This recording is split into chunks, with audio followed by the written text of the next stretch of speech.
किस गरीब भिखारी आदमी से मुंह लगा रही है? सिर्फ 50 रुपए तो भगाओ यहाँ से। मुझे अमेरिका की स्पेलिंग सुनाओ। स्पेलिंग आती है अमेरिका की? मैं कभी सपने में भी देखा है तूने हवाई जहाज। और इस भिखारी को यहाँ पे अंदर घुसते किसने दिया? एक गरीब फटीचर अब तक यहाँ है। फौरन 500 करोड़ ट्रांसफर कीजिए। तुम्हारा नाम क्या है? शिवम,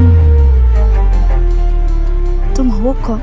सर मेरी फ्लाइट है यूएस के लिए अगले 30 मिनट में, प्लीज सर। लाओ लाओ टिकट दिखाओ। सर वो टिकट अंदर है मेरे मैनेजर के पास, प्लीज सर। चल, ऐसा नहीं होता टीचर, ये एयरपोर्ट है, कोई बस स्टैंड नहीं कि मुंह उठा के चल दोगे। चलो चलो भाई, मैं हाथ जोड़ रहा हूँ, मेरी फ्लाइट है सर यूएस के लिए 30 मिनट में सर, प्लीज सर। टिकट अंदर है। भिखारी, कपड़े तेरे गंदे हो रहे हैं, चप्पल में तेरे छेद हो रहा है, तो क्या कह रहे थे? तेरी फ्लाइट है आधे घंटे बाद, और वो भी यूएस के लिए।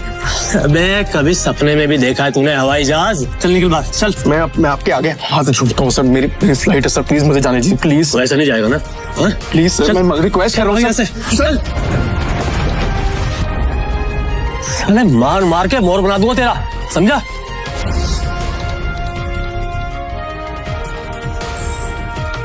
हेलो। तभी शिवम की पत्नी दृष्टि, जो शहर के सबसे अमीर खानदान से बिलोंग करती थी, अपने पति शिवम को सीआईएसएफ सिक्योरिटी गार्ड के आगे गिड़गिड़ाते हुए देख लिया। शिवम और दृष्टि सिर्फ नाम के पति पत्नी थे, क्योंकि इनकी शादी दृष्टि के दादाजी ने जबरदस्ती करवाई थी, जिसके बाद शिवम इनके घर में एक नौकर और घर जमाई बनकर रहने लगा।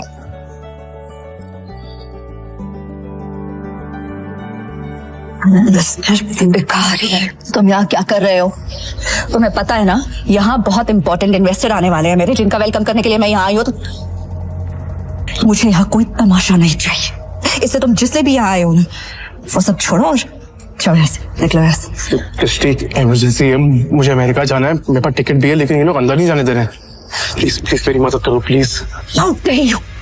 तो मुझे हाथ लगाने के बारे में सोचना भी नहीं। अमेरिका जाना है तुम्हें? मुझे अमेरिका की स्पेलिंग सुनाओ एक बार। स्पेलिंग आती है अमेरिका की? मुझे इस बेवकूफ का नाम बताओ जिससे तुम्हारी अमेरिका की टिकट करवाई। और शिवम जो एक छोले कुलचे बेचने वाला मामूली सा लड़का है, उसका अमेरिका से क्या रिश्ता हो सकता है? चुपचाप ऑफिस जाओ और जिन इन्वेस्टर्स को मैं लेकर आ रही हूँ उनके नाश्ते पानी की तैयारी करो। कोई भी गड़बड़ करने से पहले एक बार सोच लेना, वरना देश छोड़ के जाना तो बहुत दूर की बात है, ये शहर और अपना घर छोड़ के जाने से पहले 100 बार सोचोगे। ऐसी हालत करूंगी मैं तुम्हारी नौकरी कॉप करेंगी। आखिरी बार कह रही हूँ, इमरजेंसी है, प्लीज हेल्प मी। तभी दृष्टि के साथ आया उसका बिजनेस पार्टनर ऋषभ। दृष्टि से कहता है, किस गरीब भिखारी आदमी से मुंह लगा रही है? सिर्फ 50 रुपए तो भगाओ यहाँ से। मुझसे बात सुनो, ये मेरी बीवी है, समझा तू? ये क्या कह रहा है दृष्टि? ये तुम्हारा हस्बैंड है? ऋषभ का यह सवाल सुनकर दृष्टि कुछ सेकंड के लिए ब्लैंक हो गई, लेकिन फिर उसने बड़ी हिम्मत करके कहा, Come on Rishabh, like seriously, look at him. तुम किसकी बात पर यकीन कर रहे हो? इसकी हालत देखो। जिस इंसान के पास खड़े रहने में मुझे शर्म आए, तुम्हें सच में लगता है कि वो मेरा पति होगा? चंदा मांगने आया होगा शायद। कुछ पैसे दो और रफा दफा करो इससे, क्योंकि ये इंसान मेरा पति हो ही नहीं सकता। उस समय दृष्टि को शिवम ने पहली बार सिटी हॉस्पिटल में तब देखा था जब वो वहां अपनी मां मृणाल का इलाज कराने आया था। एक रईसजादी लड़की जिसके पास किसी चीज की कोई कमी नहीं थी, फिर भी वो सारे ऐशो आराम छोड़ रोज अपना समय निकालकर उन बीमार कैंसर पेशेंट से मिलने आती थी।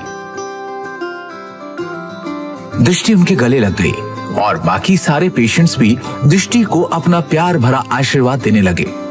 और ये चीज जब शिवम ने देखी तो दृष्टि की दरियादिली ने उसका दिल छू लिया और वो उसी पल अपना दिल दृष्टि को दे बैठा।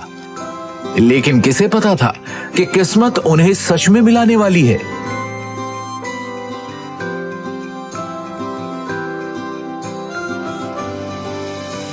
सुन लिया, अब इससे पहले कि मैं मार मार के तेरा मुंह तोड़ दूं, तो अपने आप यहां से निकल जा। शिवम अपनी किस्मत पर अंदर ही अंदर रो रहा था।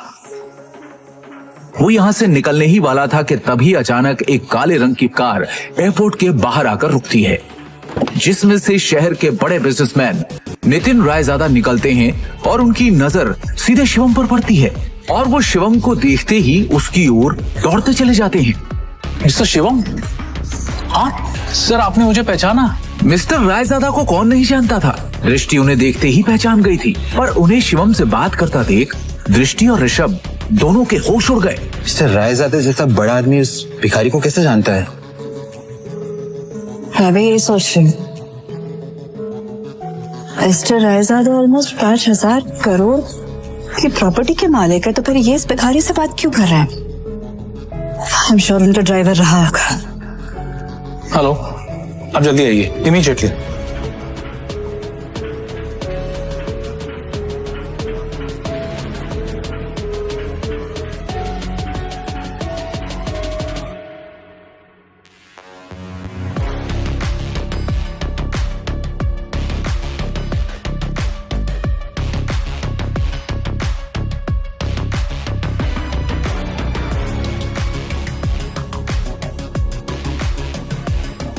मिस्टर रायजादा से भीख मांग के उस गरीब ने एयरपोर्ट में एंट्री ले ली है। पता नहीं वो एयरपोर्ट जाके क्या करेगा। Excuse me, mister Raizada right? Hi, मैं दृष्टि, नारंग ग्रुप की CEO। Please don't mind me asking, लेकिन अभी अभी आप जिस शख्स से बात कर रहे थे, आप उसे कैसे जानते हैं? मतलब देखने में वो भिखारी लग रहा था, आप उस भिखारी को कैसे जानते हैं? You mean mister Shivam? Are you kidding? आप मिस्टर शिवम को भिखारी कह रही हैं? लगता है आप मार्केट में काफी नई आई है मैडम, वरना ऐसी बकवास नहीं करती। अच्छा, मैं चलता हूँ। दृष्टि सोच में पड़ जाती है कि आखिर मिस्टर रायजादा की बातों का क्या मतलब था। और दूसरी ओर शिवम तेजी से एयरपोर्ट के अंदर भाग रहा होता है कि उसे वहां उसका मैनेजर खड़ा दिखता है। ये रही आपकी यूएस की टिकट, ये रहा आपका फोन, जल्दी से गेट नंबर 3 पर जाइए, आपके पास ज्यादा समय नहीं है। Please go. Thank you. Shivam तेजी से वहां से भागते हुए गेट नंबर 3 की तरफ निकल जाता है। वो गेट नंबर 3 पर पहुंचने वाला ही होता है कि उसके सामने अचानक एक आदमी आ जाता है, जिससे वो टकराकर नीचे गिर पड़ता है।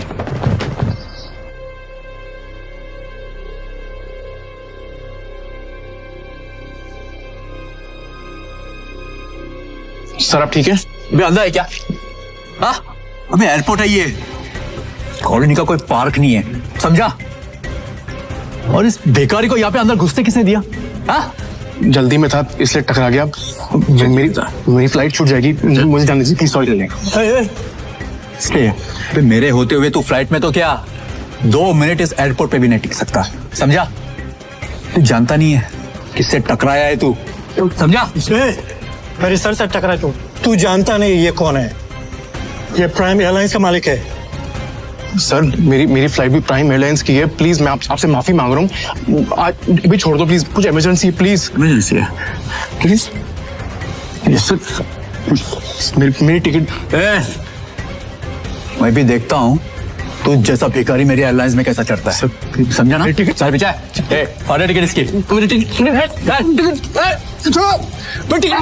Take him down. लो नीचे उसको। समझो ना? और उसका टिकट।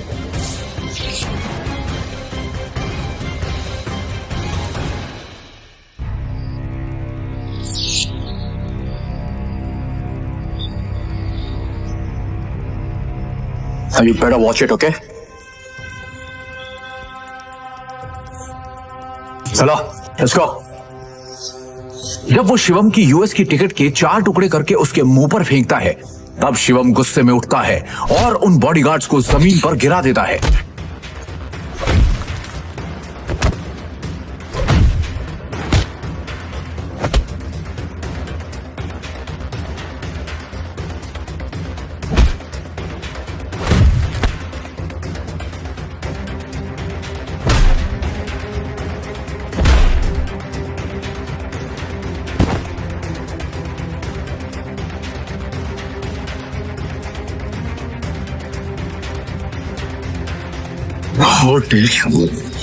तू होता कौन है मेरी टिकट फाड़ने वाला?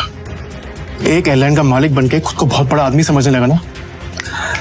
10 मिनट, अगले 10 मिनट में तुझे बर्बाद कर दूंगा, समझा? 10 मिनट में बर्बाद करेगा मुझे, वो तो करे ना तुझ में। चल मैं यही खड़ा हूं, दिखा क्या कर सकता है तू। रुको, बहुत देखे ऐसे। हेलो, मेरी बात सुनो, मैं यंग मास्टर बोल रही हूँ।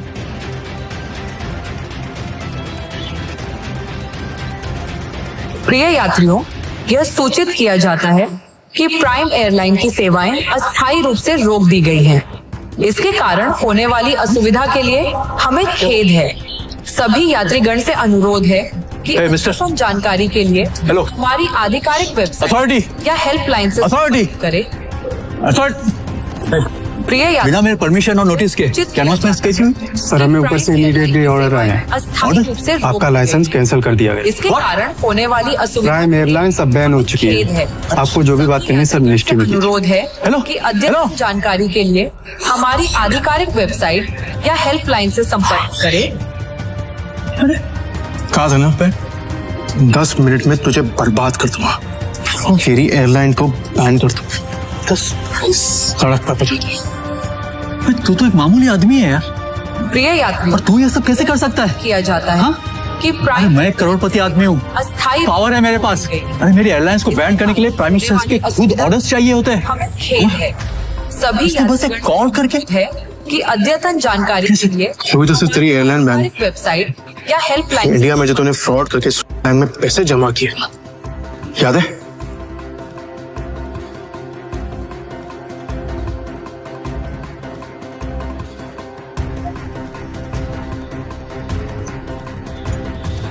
उसके लिए तुझे जेल भी भिजवा सकता, लेकिन अभी इमरजेंसी है, इसलिए इतने में ही छोड़ लो। न तेरे हाथ में कटोरा देखे ना तो भीख मंगवा दे।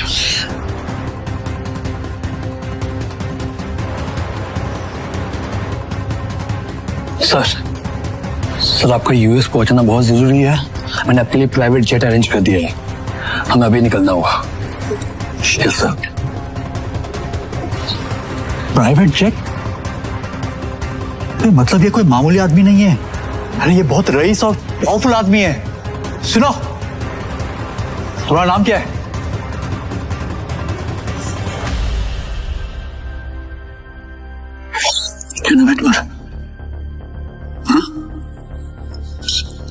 सॉरी, माफ कर दीजिए सर, सॉरी सर। ऑनेस्टली अगर मुझे पहले पता होता ना सर, तो मैं खुद आपके लिए एक जेट अरेंज करता।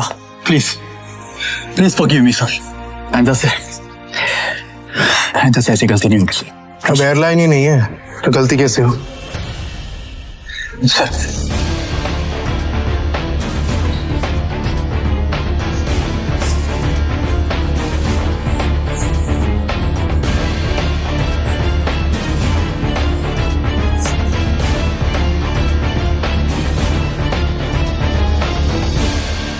Good morning, sir. Morning. Sir, bag, please. It's all right. Sir, please give me. I'll keep it. Thank you.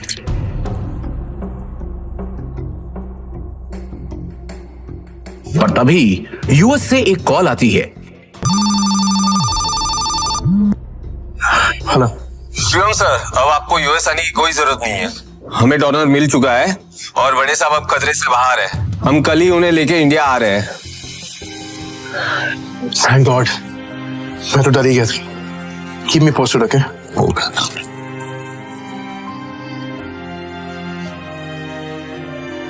अब शिवम बिना टेंशन के एयरपोर्ट से निकलकर सीधा अपने ससुराल यानी नारंग मेंशन पहुंच गया।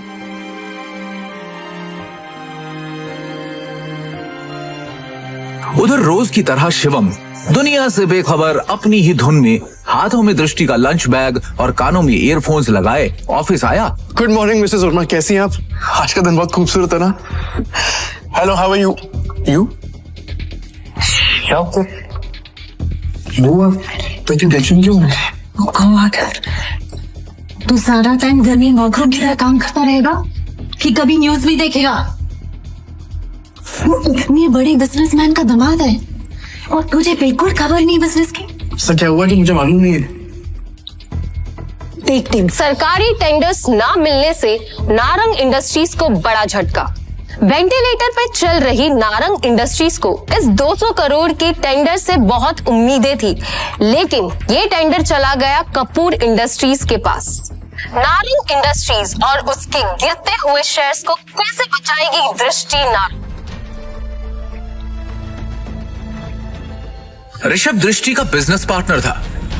वैसे तो उसे दृष्टि का जीवन साथी बनना था, लेकिन दृष्टि के दादाजी ने मरने से पहले जबरदस्ती दृष्टि की शादी एक सड़क छाप गरीब लड़के शिवम से करा दी थी, जो छोले कुलचे बेचता था। और फिर दृष्टि के दादाजी के गुजर जाने के बाद बिजनेस को संभालने के लिए दृष्टि के पिता अखिल नारंग ने बहुत कोशिश की, लेकिन वो कंपनी को संभाल नहीं सके। तनाव की वजह से उनकी तबीयत पर गहरा असर पड़ा, नुकसान बढ़ता जा रहा था, इसलिए दृष्टि को यह जिम्मेदारी उठानी पड़ी। हालांकि ऋषभ चाहता तो दृष्टि की यह समस्या अपने पापा के दोस्त मिस्टर नारायण से रिक्वेस्ट करके हल करवा सकता था, लेकिन दृष्टि से अपनी सगाई टूटने के बाद उसने फैसला किया कि वो कभी भी दृष्टि की मदद नहीं करेगा। दृष्टि बिल्कुल खामोश बैठी थी।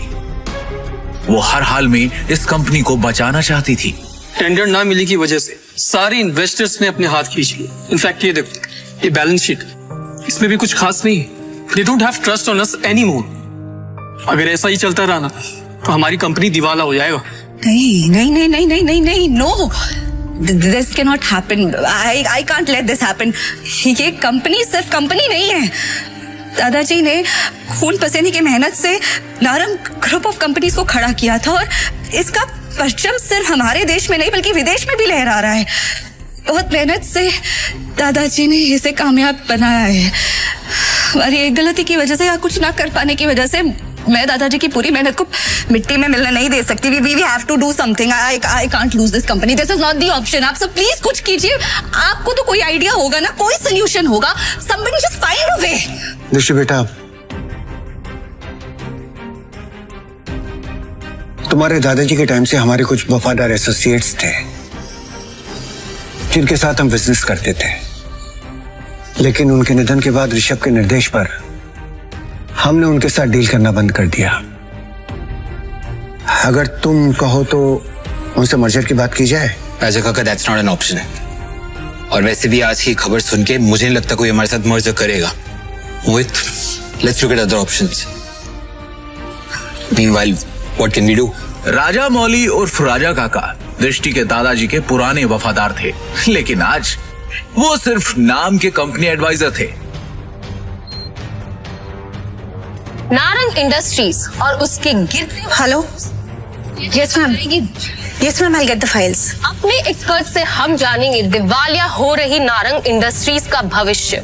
नारंग इंडस्ट्रीज और उसके गिरते हुए शेयर्स को कैसे बचाएगी दृष्टि नारंग?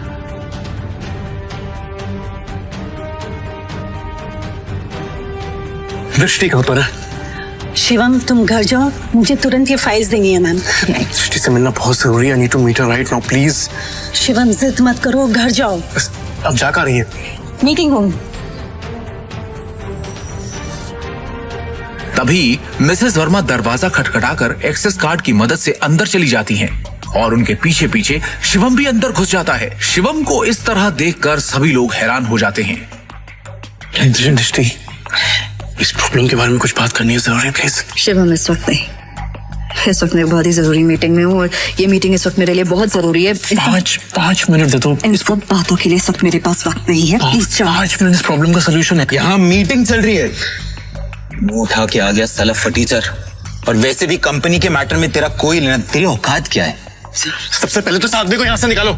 इसकी वजह से सारी गड़बड़ है। सृष्टि, अपनी डिसीजन खुद लो प्लीज। सिक्योरिटी, सिक्योरिटी से बाहर फेंको। सर, मैं यहाँ संभाल लूंगी, आप मीटिंग में वापस जाइए प्लीज। छोड़ो इसे, छोड़ो। मैडम, लेकिन सर ने इन्हें बाहर निकालने को कहा है। छोड़ो इसे, ये कोई चोर है क्या? ये दृष्टि मैम के पति हैं और नारंग इंडस्ट्रीज के घर जमाई। भूल गए क्या तुम लोग? Sorry. Thank you Mrs Verma, जितनी इज्जत आपसे मिलती है उतनी दृष्टि उसकी मॉम से भी नहीं मिलती। Thank you. इस प्रॉब्लम के बारे में कुछ बात करनी है जरूरी, प्लीज। मिसेस वर्मा शिवम को ऑफिस की छत पर ले जाती हैं और उससे पूछती हैं। शिवम। हाँ जी। तुम अंदर क्या बड़बड़ा रहे थे? तुम कंपनी को संकट से बचा सकते हो? कैसे? कैसे बचा सकता हूँ ये तो आपको अभी नहीं बता सकता, लेकिन आपसे कुछ मदद चाहिए मिसेस वर्मा। कंपनी की कुछ डिटेल्स चाहिए। कैसी डिटेल्स? मुझे शेयर होल्डर्स की, इन्वेस्टर्स की लिस्ट चाहिए और बैलेंस शीट भी देखनी है, उसके बाद ही कुछ कह पाऊंगा। अंदर जो कुछ भी हुआ उसके बाद ऑफिस का कोई भी स्टाफ तुम्हारी मदद करने को तैयार नहीं होगा, लेकिन एक आदमी है जो तुम्हारी मदद कर सकता है अगर तुम उसको मना लो तो ही। कौन? Rajamouli sir. I think he can help you. वो दृष्टि के दादाजी के बहुत करीबी थे, लेकिन जब से ऋषभ आया ना ऑफिस में उसने उनको साइडलाइन कर दिया। वो ना चेन स्मोकर है, तो वो हर एक घंटे आते हैं यहाँ पे सिगरेट पीने। तुम उनका इंतजार करो और कोशिश करो उनसे बात करने की। हाँ, मैं वापस जाती हूँ। शिवम वहां खड़ा होकर राजा मौली का इंतजार करने लगता है। इसी बीच उसने अपनी जेब से फोन निकाला और किसी को कॉल किया। हेलो। कैसे हैं नितिन राजा जी आप? अरे शिवम जी, आपसे मुलाकात भी हो गई और आज आपका कॉल भी आ गया। हमारे तो भाग्य खुल गए। बोलिए ना सर। आपसे एक छोटा सा काम। हुक्म किया जाए मालिक।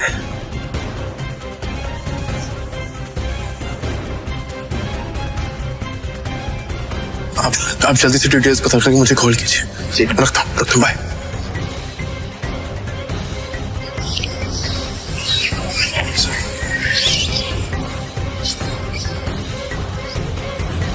राजा काका, रायजादा ग्रुप और नारंग इंडस्ट्रीज का मर्जर कैसा रहेगा?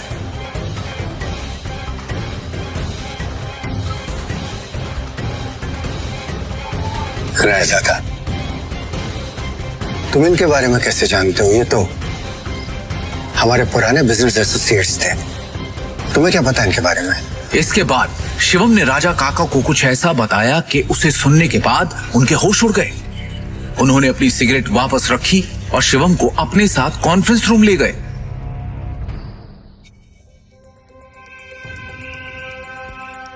ये गरीब फटीचर अब तक यहाँ है। अपनी भाषा पर नियंत्रण रखो। दृष्टि बेटी, हमें शिवम की बात को सुनना चाहिए कि वो कहना क्या चाहता है। इसके पास एक योजना है। योजना? सड़क छाप। जितनी तुम्हारी उम्र है ना, उससे ज्यादा एक्सपीरियंस मुझे इस कंपनी में काम करने का हो चुका है। इस सब नोक झोंक के बीच दृष्टि गहरी सोच में थी। उसे अपने दादाजी की एक बात याद आ रही थी। दृष्टि बेटी, शिवम तुम्हारे लिए एक अच्छा जीवन साथी है और एक बात हमेशा याद रखना, जब भी तुम्हें या नारंग इंडस्ट्री पे कोई भी परेशानी आई तो शिवम ही तुम्हें उससे बाहर निकालेगा। आप कहना क्या चाहते हैं? इनफ। शांत हो जाइए आप सब, प्लीज प्लीज थोड़ी देर के लिए चुप हो जाइए। और ऋषभ तुम भी चुप रहो। भूलिए मत आप सब लोग, इस कंपनी की बॉस अब भी मैं हूं। डिसीजन मेकिंग पावर मेरे हाथ में है, होगा वही जो मेरा फैसला होगा। शिवम तुम कहो, तुम्हें क्या कहना है? हाँ शिवम। हाँ जी। क्या बैठा? सबसे पहले मुझे कंपनी के शेयर होल्डर्स और इन्वेस्टर्स की लिस्ट चाहिए और बैलेंस शीट भी देखनी है, उसके बाद ही कुछ कह पाऊं। दृष्टि, ये बहुत ज्यादा हो रहा है। हम ऐसे ही किसी को अपनी कंपनी की डिटेल्स शेयर नहीं कर सकते। लैपटॉप दो सर। प्लीज। चलो। दृष्टि, तो ये बात। ऋषभ, भूलो मत तुम्हारी बॉस का पति है जिसके बारे में तुम ऐसे बात कर रहे। अगली बार तमीज का इस्तेमाल जरूर करना। 2 साल में पहली बार शिवम ने दृष्टि को उसके लिए लड़ते हुए देखा। दृष्टि की बात सुनते ही उसका सीना चौड़ा हो गया। Shivam, you continue.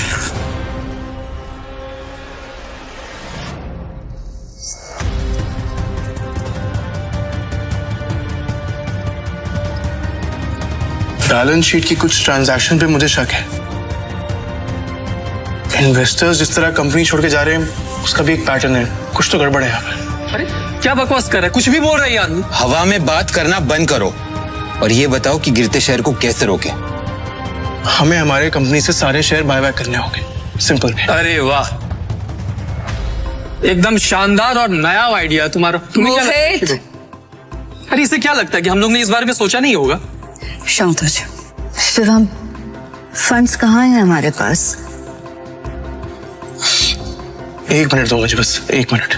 इतना कहकर शिवम ने अपने फोन से एक नंबर मिलाया और उसके बाद जो उसने फोन पर कहा उसे सुनकर सबके होश उड़ गए। ऋषभ और मोहित की आंखें फटी की फटी रह गई। मिस्टर टोकस, मेरी बात ध्यान से सुनिएगा। सबसे पहली बात, राजाडा ग्रुप से नारंग इंडस्ट्रीज को फौरन 500 करोड़ ट्रांसफर कीजिए। दूसरी बात, राजाडा ग्रुप और नारंग इंडस्ट्रीज के बीच में मर्जर अनाउंस कीजिए। और हाँ, आखिरी बात, कपूर इंडस्ट्रीज के सारे शेयर खरीद लीजिए जल्दी। दृष्टि शिवम की इतनी बड़ी बड़ी बातें सुनकर हैरान थी। उसे यकीन ही नहीं हो रहा था कि उसका घर जमाई पति इतनी बड़ी कंपनी से उसकी नारंग इंडस्ट्री का मर्जर करवा रहा था। दृष्टि ने शिवम से कहा, शिवम, तुम हो कौन? ब्रेकिंग न्यूज, बड़ी खबर आ रही है इस वक्त हमारे पास। रायजादा ग्रुप ने नारंग इंडस्ट्रीज के साथ मर्जर की घोषणा कर दी है। इस खबर ने नारंग इंडस्ट्रीज को फर्श से अर्श तक पहुंचा दिया है। नारंग इंडस्ट्रीज के शेयर प्राइस ने वापस से रफ्तार पकड़ी है। नारंग इंडस्ट्रीज का दुनिया की सबसे बड़ी कंपनी रायजादा ग्रुप से जुड़ना काफी फायदेमंद साबित होगा।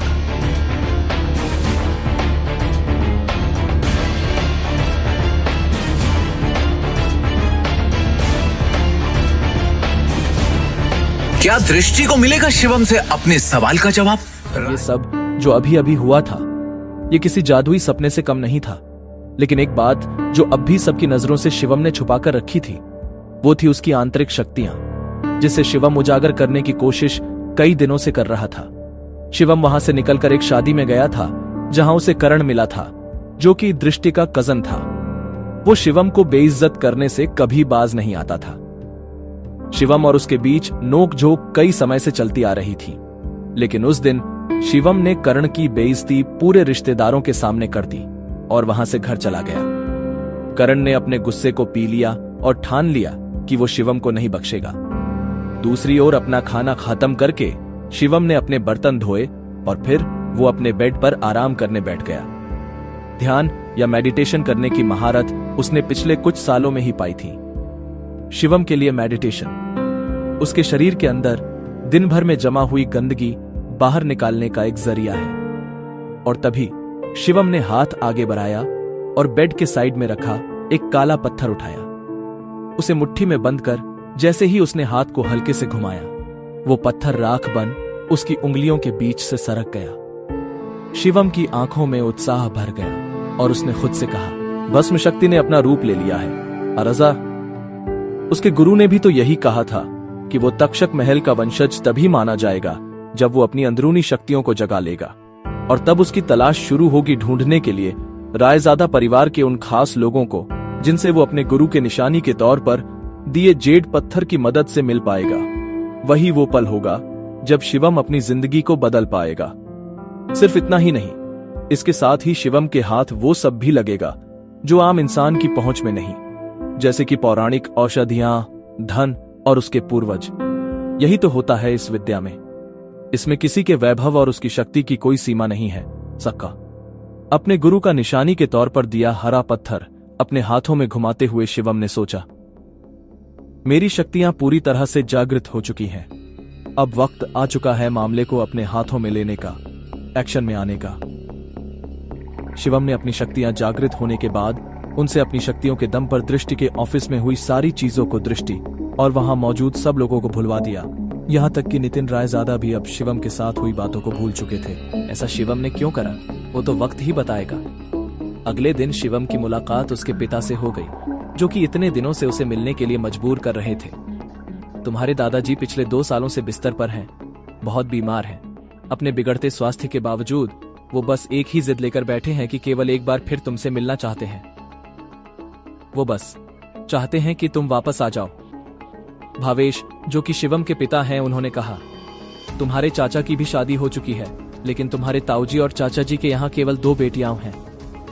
शाह खानदान का इकलौता दावेदार। शिवम ने खुद को नीचा दिखाने के लिए बुदबुदाया।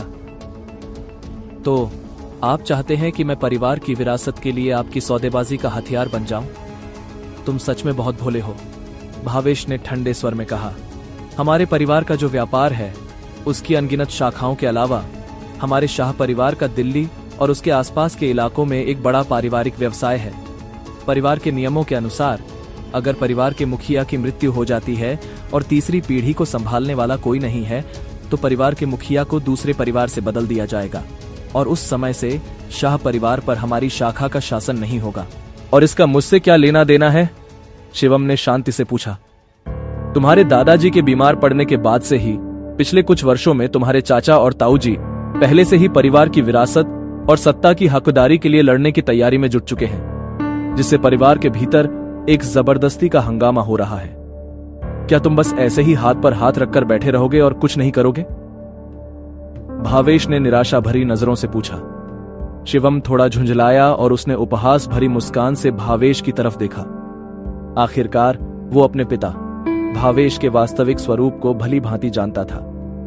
सत्ता के लिए वो दूसरों की भावनाओं की परवाह किए बिना वो सब कर सकते थे जो जरूरी बन जाए। शिवम, तुम खुद ही सोचकर देखो कि क्या तुम वाकई में इस छोटे से नारंग परिवार में रहना चाहते हो और जिंदगी भर इस तरह अपमानित होना चाहते हो? भावेश ने शिवम से पूछा। कल नारंग परिवार की शादी के दौरान तुम्हें इतना बड़ा अपमान सहना पड़ा। भावेश ने कहा, क्या तुम उनसे बदला लेने की शक्ति नहीं चाहते?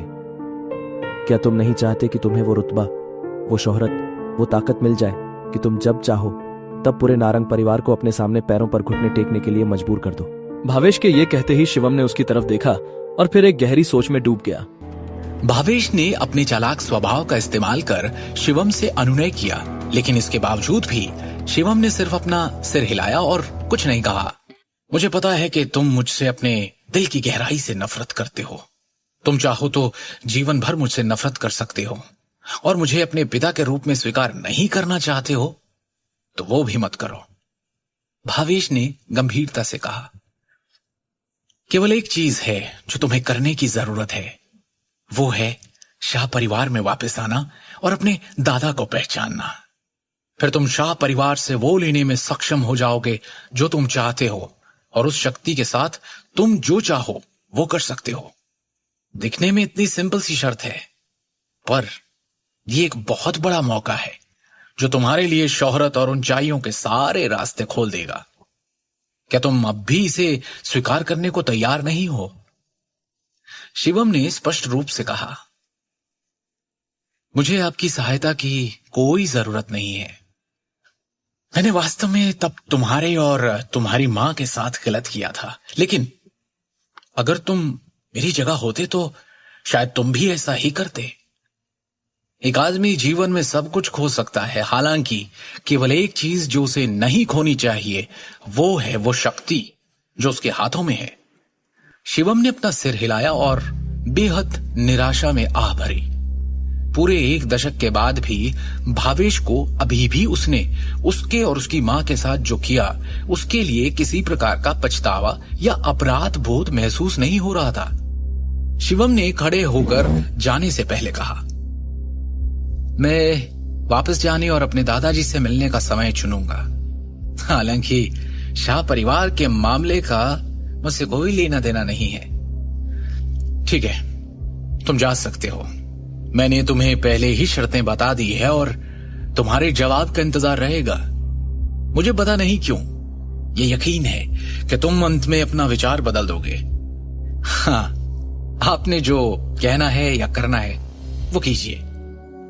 नोएडा सिटी, पूर्वी जिला, रायजादा ग्रुप बिल्डिंग। इमारत के प्रवेश द्वार पर पहुंचकर शिवम गेस्ट हॉल में चलने के लिए आगे बढ़ा। सर, क्या मैं पूछ सकती हूं आप किसे ढूंढ रहे हैं? रिसेप्शनिस्ट ने विनम्रता से पूछा। मैं आपके डायरेक्टर नितिन रायजादा से मिलने आया हूं, शिवम ने शांति से कहा। आप डायरेक्टर रायजादा से मिलने आए हैं? क्या आपके पास अपॉइंटमेंट है? उस रिसेप्शनिस्ट ने फिर पूछा। कैजुअल स्ट्रीट वियर टाइप के कपड़े पहने शिवम किसी ऐसे व्यक्ति की तरह नहीं दिख रहा था जिसके पास डायरेक्टर नितिन रायजादा जैसे बड़े आदमी से बात करने की योग्यता भी हो। मिलना तो दूर की बात थी।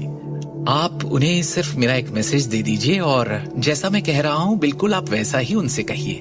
उन्हें बताइए कि मैं चेतन आनंद रायजादा का दोस्त हूं। ठीक है, आप प्लीज कुछ देर वेट कीजिए।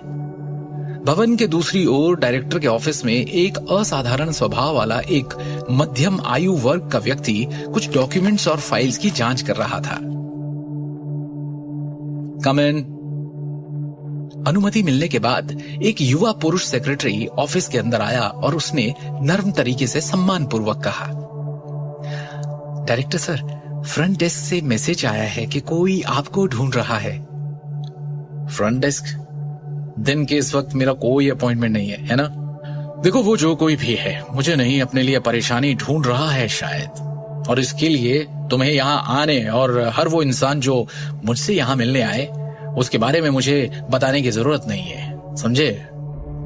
सर वो एक्चुअली, सेक्रेटरी थोड़ा सा हिचकिचाया और फिर उसने कहा, सर उस आदमी ने आपको एक मैसेज देने के लिए कहा है। उसने कहा है कि वो किसी चेतन आनंद रायजादा का दोस्त है। मुझे लगा शायद आपका कोई फैमिली मेंबर है या कोई रिश्तेदार जो आपको ढूंढते हुए आया है, इसीलिए सर मैं रिपोर्ट करने आ गया। चेतन आनंद रायजादा? और उसने गंभीरता से सेक्रेटरी को देखा।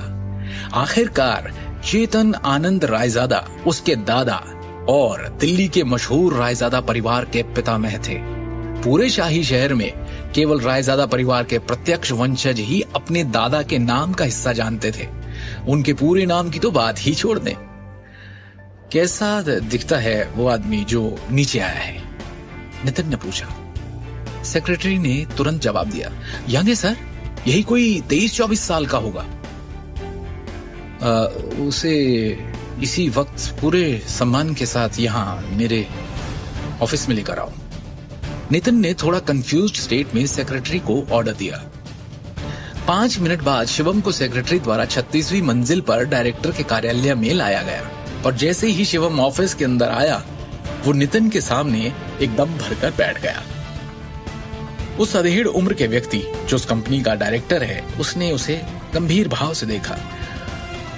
क्या मैं पूछ सकता हूँ आप कौन हैं सर? क्या आप इसे पहचानते हैं? शिवम ने वो हरा जेड पत्थर जो उसे निशानी के तौर पर गुरुजी से मिला था उसे निकालते हुए कहा।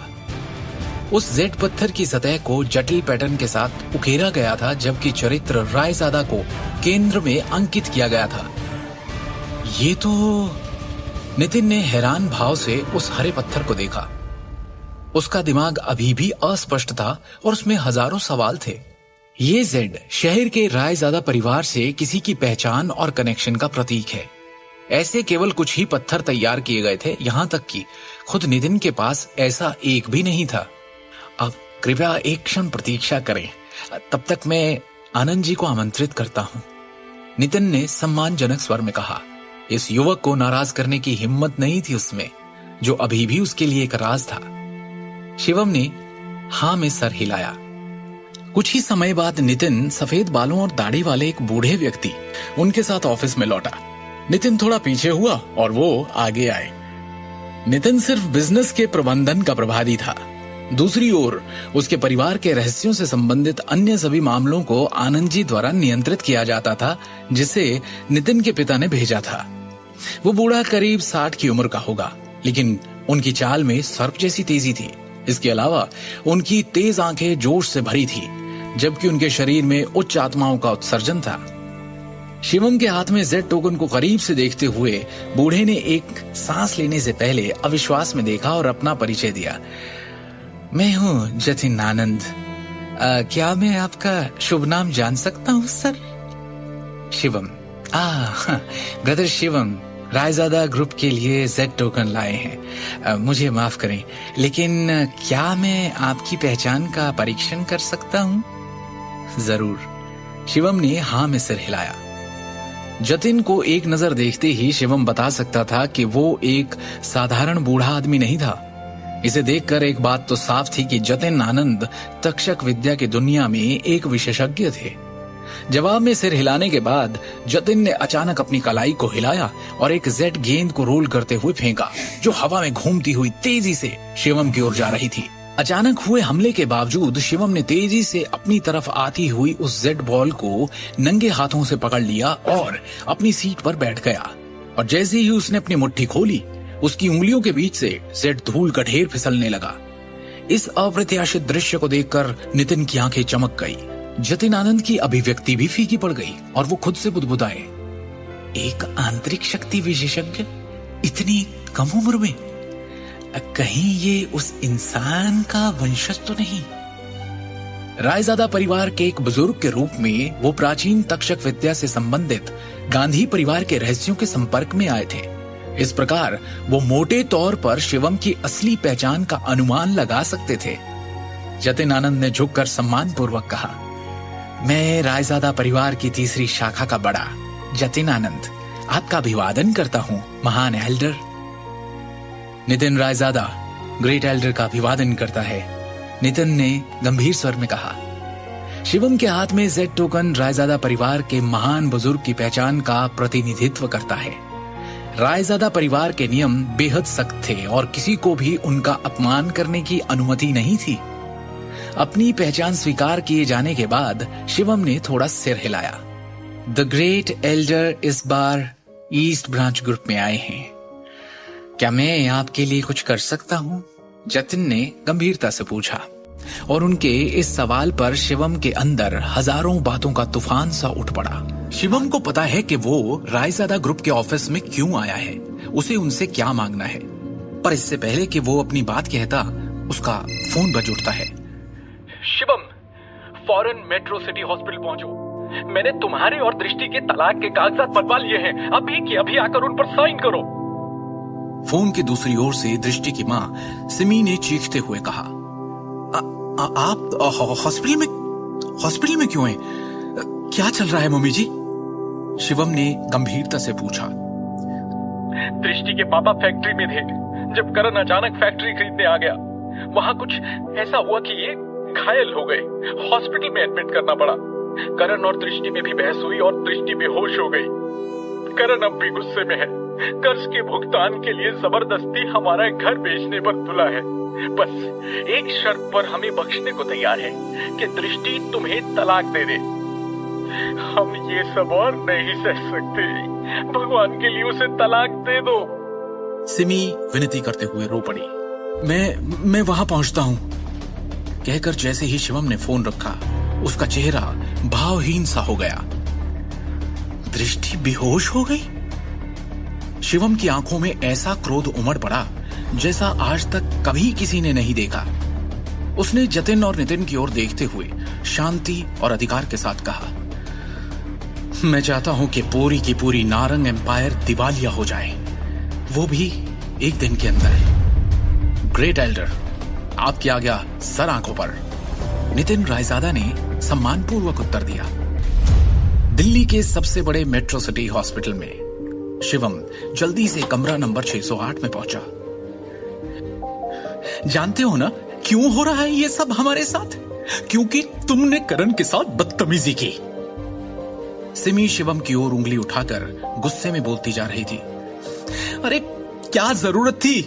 पंगा उसके साथ करने की सोची जाती है जो आपके बराबर की हैसियत का हो। तुम क्यों अपनी हैसियत भूल जाते हो बार बार? क्यों जलील किया करण को पार्टी में? इल्जामों की इस बौछार में भी शिवम चुप रहा। उसने बस अस्पताल के बिस्तर की ओर देखा। बिस्तर पर लेटे हुए उनके ससुर अखिल नारंग थे। आपको चोट कहां लगी? शिवम ने चिंतित स्वर में पूछा। घाव अंदरूनी है, घबराने की बात नहीं, अखिल ने दर्द भरी आवाज में कहा। शिवम की आंखों में अपने लिए चिंता देखकर दृष्टि बोल पड़ी। मैं ठीक हूं, पापा की मजदूरों से बहस हो गई, उन्हें पीटा गया। ये तो अच्छा हुआ किसी तरह उन्होंने अपना बचाव कर लिया। हालांकि शिवम का दिल गुस्से से भर गया था। उसने ये पूछने से पहले खुद को शांत किया। फैक्ट्री में एग्जैक्टली हुआ क्या था? दृष्टि इस बारे में बात नहीं करना चाहती थी। उसने बस एक भारी सांस भरी।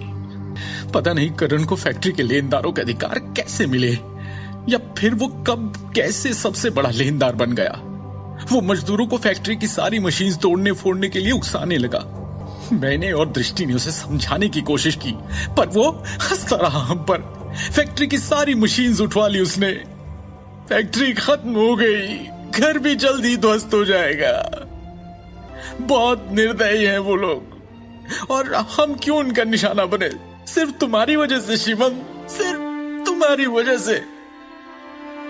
बोला उसने कि वो तुम दोनों का तलाक चाहता है। मैंने तो हाँ कर दी है। अब तुम में थोड़ी शर्म है तो साइन कर दो इन पेपर्स पर। सिमी ने निर्दयता से कहा। बस करो सिमी। बिस्तर पर लेटे हुए अखिल ने गहरी आवाज में कहा, हर बात का दोष शिवम को देना बंद कर दो। ये सब जिसके कारण हो रहा है वो मैं हूं जो अपना परिवार संभालने में सक्षम नहीं है। वो मेरे भाई का बेटा है जो हमें हंसी का पात्र बनाने के लिए हमें बर्बाद करने पर तुला है। इस बार मैं अपनी बेटी की बात सुनूंगा। अगर सबसे खराब स्थिति आती है तो हम उसे घर और कारखाना दे देंगे और दिल्ली शहर से बाहर चले जाएंगे। कम से कम हमें उनके चेहरे तो नहीं देखने होंगे। ये सुन सिमी भी खामोशी में डूब गई। अरे वाह, पूरा परिवार एक साथ। शिवम। कमरे के बाहर से हंसी की आवाज आई। करण यहां भी आ गया। आपने मेरे सुझाव के बारे में क्या सोचा, पांचवी चाची, पांचवे अंकल? करण ने उन्हें और भड़काने के लिए उद्देश्यपूर्ण ढंग से अपने शब्दों को लंबा खींचा। अगर मैं आज आपके बचाव में नहीं दौड़ा होता तो वो वर्कर्स तो आपकी जान ही ले लेते, है कि नहीं? एक तो खुद तुमने ये सब करवाया और अब हीरो बनने आ गए हो। बंद करो ये ढोंग करण। करण की बातों से तंग आकर दृष्टि फट पड़ी। करण की चालाक अभिव्यक्ति उनमें से कोई बर्दाश्त नहीं कर पा रहा था। अरे यार, आप लोग दया के लायक हो ही नहीं। ऐसे लोगों को पता है क्या कहते हैं? थैंकलेस। करण ने आह भरते हुए कहा, मैं चाहता था कि अखिल अंकल के सारे कर्जे बाहर के बाहर निपट जाएं। क्या यह तरीका सही नहीं था उन्हें सेव करने का? मेरी जगह कोई और होता तो शायद आज ये जिंदा भी नहीं होते। करण ने कोमल स्वर में कहा, मैं तो बस मदद करने की कोशिश कर रहा हूं। मुंह बंद करो और दफा हो जाओ यहां से करण। दृष्टि गुस्से में कांपती हुई चिल्लाई, मैं दफा हो जाऊं? फिर ये मत कहना अखिल अंकल कि मैंने आपके परिवार को एक मौका नहीं दिया। अरे आपको तो एहसान मानना चाहिए, पर आप मानते नहीं। इसलिए मैं कल ही लेनदारों के अधिकार जारी कर दूंगा। बर्बाद हो जाएंगे आप सब। लोन शार्क्स तब तक आपके पीछे रहेंगे जब तक आप जिंदा हैं। क्या आप बकवास कर रहे हो? फैक्ट्री, घर और गहने गिरवी रखवा कर हम अपने सारे कर्जे चुका सकते हैं। क्यों पीछे पड़ेंगे लेनदार हमारे? दृष्टि ने सवाल किया तो करण ने गर्व से भरी मुस्कान दिखाते हुए कहा, उस घटिया ज्वेलरी प्रोसेसिंग फैक्ट्री के सभी उपकरण टूट गए हैं। एक कौड़ी की औकात नहीं, उसको गिरवी कहां रखोगे? इसके अलावा तुम लोगों को अभी भी साइट के किराए का हिसाब देना होगा। अगर इसे ठीक से नहीं सुलझाया तो अखिल अंकल पर धोखाधड़ी का आरोप भी लगाया जा सकता है, और हाँ, जेल भी हो सकती है। बोल लिया जो बोलना था, अब निकलो यहां से। शिवम ने करण को भाव शून्यता से देखा। करण चिल्लाया और अचानक गुस्से में आकर अपनी हथेली की मुट्ठी बनाकर शिवम के चेहरे की तरफ जैसे उड़ाई। ठाक की आवाज के साथ शिवम ने उसकी मुट्ठी एक झटके में अपनी हथेली से रोकी और बिना दया के एक झटके में उसे उल्टा घुमा दिया। बेइज्जती, हैरानी और गुस्से के घूंट पीकर उसने जहर उगलते हुए कहा, तेरी ये मजाल, तूने मुझे हाथ लगाया, मुझे, करण नारंग को। उसने दृष्टि के परिवार की ओर देखकर कहा, और तुम लोगों को भी नहीं छोड़ूंगा मैं। इस परिवार की कहानी अब खत्म समझो। अब तुम में से कोई नहीं बच सकता। अभी उसके साथ जो हुआ, करण को अब भी उस पर यकीन नहीं हो रहा था। बौखलाया हुआ, हड़बड़ाता हुआ उन्हें धमकी देकर वो वहां से तेज कदमों के साथ निकल गया। ये क्या कर दिया? किस पे हाथ उठा दिया? तुम्हें क्या लगता है ये कोई छोटी सी बात है? माफ कर देंगे वो लोग। अरे इसके बाद वो क्या करेंगे हमारे साथ तुम सोच भी नहीं सकते। सिमी ने अत्यंत घबराकर डरे हुए लहजे में कहा, क्या जरूरत थी ये सब करने की? अब क्या होगा हमारा? कौन बचाएगा? बर्बाद कर देंगे ये लोग हमें। मैं इस मामले को अच्छी तरह से संभाल लूंगा, इसीलिए आपको अब और चिंता करने की जरूरत नहीं है। शिवम ने स्पष्ट शब्दों में आत्मविश्वास के साथ पूरे परिवार से कहा, करण या उसके परिवार वाले हमारा कुछ नहीं बिगाड़ पाएंगे। क्या कर लोगे तुम? क्या तुम इस लायक हो? सिमी ने एक ठंडी मुस्कान के साथ व्यंग्यात्मक लहजे में कहा, तुम्हारी तो इतनी हैसियत भी नहीं कि उस समय शिवम ने सिमी की तरफ अपनी भावहीन निगाहें घुमाई और उसके शब्दों को चुप कर दिया। उसकी आंखों से जैसे सिमी की आंखें मिली, उसे ऐसा लगा जैसे शिवम आज पूरी तरह से एक अलग इंसान बन गया है। वो कांप गई। उसे डांटने के लिए जबान खोली थी, पर अब उसकी बोलती खुद ही बंद हो गई। शिवम ने दोबारा दृष्टि की ओर नम्रता के साथ देखा और प्यार से उसे आश्वस्त किया, फिक्र मत करो दृष्टि, अब कुछ बुरा नहीं होगा, मैं हूं ना तुम्हारे साथ। हालांकि दृष्टि को समझ नहीं आ रहा था कि क्या हो रहा है, फिर भी उसने अपने दिल में एक बड़ी गर्मजोशी महसूस की। शिवम ने धीरे से उससे पूछा, भरोसा है ना मुझ पर? इस सटीक क्षण में उसने पहली बार ऐसा महसूस किया कि वो उस पर भरोसा कर सकती है। हाँ है, उसने कहा और जवाब में सिर हिलाया। शिवम के करण पर हाथ उठाने का क्या अंजाम भुगतेगा दृष्टि का परिवार, या फिर शिवम सच में उन्हें बचा लेगा? क्या अपनी तक्षक विद्या का इस्तेमाल करने के लिए ये शिवम का पहला मकसद होगा?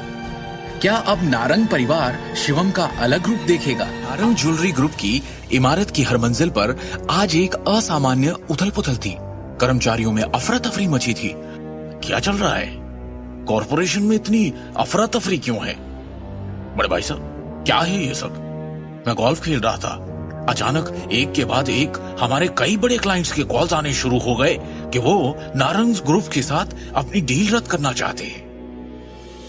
इसके सिवा और तो कोई वजह नहीं है कि हमारी कॉरपोरेशन अचानक इस तरह से लड़खड़ा जाए। अचानक नारंग परिवार के सबसे बड़े भाई और नारंग ग्रुप के डायरेक्टर अमिताभ नारंग ने सभी का ध्यान अपनी ओर आकर्षित करने के लिए जोर से खांसी की। सब लोग बहस करना बंद करें, पहले बिजनेस की बातें करें। इस तरह की समस्या को हल करने का हमेशा एक तरीका होगा। अमिताभ नारंग के चेहरे पर आज अलग ही भाव थे। जब से उन्होंने नारंग ग्रुप के डायरेक्टर का पद संभाला, तब से कॉरपोरेशन बिना किसी रुकावट, गिरावट या बिना किसी नुकसान के सुचारू रूप से चलती आ रही थी, क्योंकि इससे पहले कभी किसी ने ऐसी हिला देने वाली स्थिति का सामना नहीं किया था। जैसे ही बैठक कक्ष तुरंत शांत हुआ, सभी ने चिंतित भावों से अमिताभ नारंग को देखा और उनके बोलने का इंतजार करने लगे। डायरेक्टर सर, आपने जिन डेटा की कैलकुलेशन मांगी थी वो आ गई है। हमारे कितने बड़े और पुराने क्लाइंट्स ने आज के आज हमारे साथ कॉन्ट्रैक्ट खत्म कर लिया है, बताओ मुझे। डायरेक्टर सर, आंकड़ों के अनुसार हमारे नारंग ग्रुप के शेयर्स में आज 30% से अधिक की गिरावट आई है और पहले ही क्रैश हो चुके हैं। इससे छोटे शेयर धारक घबरा गए हैं और अपने शेयर्स तुरंत वापस लेने का अनुरोध कर रहे हैं। अब इसके अलावा 1 दर्जन से भी ज्यादा शहरों में हमारी ज्वेलरी के सेल्स चैनल आज काट दिए गए हैं और हमें हमारे सारे कॉन्ट्रैक्ट्स खत्म करने के लिए फोर्स किया गया है। इन सब के अलावा ईस्टर्न प्रांत की ज्वेलरी और उससे जुड़ी हुई 20 से भी ज्यादा कंपनीज, ज्वेलरी कॉमर्स एसोसिएशन और जनरल चैम्बर ऑफ कॉमर्स ने संयुक्त रूप से सार्वजनिक रूप से घोषणा की है कि वो हमारे नारंग ग्रुप का सहयोग नहीं करेंगे। अभी स्थिति ये है कि मार्केट में हमारे नारंग ग्रुप पर कोई भरोसा करने को तैयार नहीं है। अमिताभ नारंग का चेहरा ऐसे पीला पड़ गया जैसे उन्होंने कोई भूत देख लिया हो। उन्हें खुद अभी तक ये बात समझ नहीं आ रही थी कि उन्होंने किस ताकतवर शख्स को इतना नाराज कर दिया कि उसने पूरे के पूरे नारंग ग्रुप का दिवालिया निकाल दिया, वो भी एक दिन के अंदर। उन्होंने अजीत की तरफ देखा और पूछा, अजीत, क्या तुम इस समस्या का कोई समाधान लेकर आए हो? चिंता वाली बात यह है कि कोई स्पष्ट रूप से पर्दे के पीछे के तार खींच रहा है और हमारे ग्रुप को निशाना बना रहा है। हालांकि अजीत नारंग को भी समझ नहीं आ रहा था कि क्या किया जाए। उसका चेहरा राख हो गया था। अभी के लिए हमें तार खींचने के लिए जिम्मेदार व्यक्ति का पता लगाना चाहिए। हम तब तक देख सकते हैं कि क्या बातचीत के लिए अभी भी कोई जगह है। अजीत नारंग ने असहाय रूप से कहा। दोनों मुखिया समझ नहीं पा रहे थे कि उन्होंने किसे नाराज किया है। आखिर किसके पास एक दिन के अंदर नारंग ग्रुप को दिवालिया होने के कगार पर खड़ा करने की शक्ति थी। ये देखकर कि दोनों मुखिया भी बेबस थे, बैठक कक्ष और भी बेचैन हो गया, क्योंकि शेयरधारक आगे की चर्चा में पड़ गए कि तभी कक्ष के दरवाजे पर दस्तक हुई और वो चश्मे वाली युवा महिला सेक्रेटरी फिर से अंदर आई। उसके चेहरे पर इस वक्त और भी ज्यादा परेशानी के भाव थे। महिला सेक्रेटरी ने गंभीर लहजे में कहा, वाइस चेयरमैन, किसी ने हमें अभी फोन किया है। वो रायजादा ग्रुप के सेक्रेटरी विक्रम टोकस हैं। इस बार वो आपसे नारंग ग्रुप के मामलों पर कुछ बात करना चाहते हैं। मुझसे बात करना चाहते हैं? अजीत नारंग ने असमंजस में उत्तर दिया। वहां मौजूद सभी लोग हैरान हो गए। आखिर क्या उस व्यक्ति को पहले एग्जीक्यूटिव डायरेक्टर सबसे बड़े भाई की तलाश नहीं करनी चाहिए? वो तीसरे भाई की तलाश क्यों करेंगे? कहीं ऐसा तो नहीं? इस वक्त सम्मेलन कक्ष में बैठे सभी लोग ये अनुमान लगा सकते हैं कि वो आदमी बड़े भाई से न मिलकर तीसरे भाई से मिलने क्यों आया होगा, क्योंकि सभी की संदेह भरी निगाहें अजीत नारंग पर जा टिकी थी। अजीत, क्या इस मामले का तुमसे कोई लेना देना है? क्या तुमने किसी भी तरह से रायजादा ग्रुप को ठेस पहुंचाई है? क्या मजाक है? आखिर नारंग ग्रुप का कोई भी शख्स रायजादा ग्रुप जैसे ताकतवर बिजनेस टाइकून से टकराने की हिम्मत कैसे कर सकता है? रायजादा ग्रुप के एक इशारे पर सारा नारंग ग्रुप एक चुटकी में दिवालिया हो जाएगा। तो फिर मैं कैसे? अजीत नारंग ने जल्दी से उनके साथ सभी संबंधों से इनकार कर दिया। हम जल्दी ही पता लगा लेंगे। आप फोन उठाओ और स्पीकर चालू करो। देखते हैं रायजादा ग्रुप का क्या कहना है। अमिताभ नारंग ने ठंडे स्वर में कहा। इस समय अजीत नारंग काफी दबाव में था। बिना किसी विकल्प के उसने सभी शेयरधारकों के सामने सेक्रेटरी विक्रम टोकस का फोन उठाया। क्या आप अजीत नारंग हैं? फोन के दूसरी छोर पर सेक्रेटरी विक्रम टोकस की आवाज बहुत ठंडी थी। हाँ mister Tokas, good morning. Ajit Narang ने विनम्रता से जवाब दिया। 1 घंटे बाद हम एक बड़ी मीटिंग बुलाएंगे। इसके लिए प्लीज नारंग ग्रुप के सारे मैनेजमेंट को फौरन सूचित कर दीजिए। हमारा रायजादा ग्रुप आपकी कंपनी के एक्विजिशन यानी अधिग्रहण के बारे में बात करने के लिए आएगा। अपने बेटे करण नारंग को मीटिंग में बुलाना मत भूलिएगा। विक्रम ने कहा। जी बिल्कुल, अजीत ने तुरंत उत्तर दिया, क्योंकि वो विक्रम टोकस को अपमानित करने की जरूरत नहीं कर सकता था। फोन की एक बीप के साथ विक्रम ने आखिरकार कॉल काट दिया। अजीत नारंग, उसका चेहरा पीला पड़ गया। अपने बेटे का नाम सुनने के बाद उसे एक बड़ी बेचैनी महसूस हुई। कॉल खत्म होने के बाद वहां मौजूद सभी शेयरधारकों ने अजीत नारंग को और भी अधिक शत्रुता और संदेह की दृष्टि से देखा। चूंकि मामला अर्जेंट है, हम एक बार में ही बैठक बुलाएंगे। कंपनी के पूरे मैनेजमेंट को सूचित किया जाए और रायजादा परिवार के लोगों के आने का इंतजार करें। अमिताभ नारंग ने गंभीर स्वर में कहा। 3 घंटे बीत गए। बैठक कक्ष में माहौल बेहद तनावपूर्ण हो गया था, क्योंकि सभी घबराकर इंतजार कर रहे थे। मिस्टर नारंग, क्या हमें फोन नहीं करना चाहिए? वो आ भी रहे हैं कि नहीं? शेयरधारकों में से एक से अब इंतजार नहीं हो रहा था।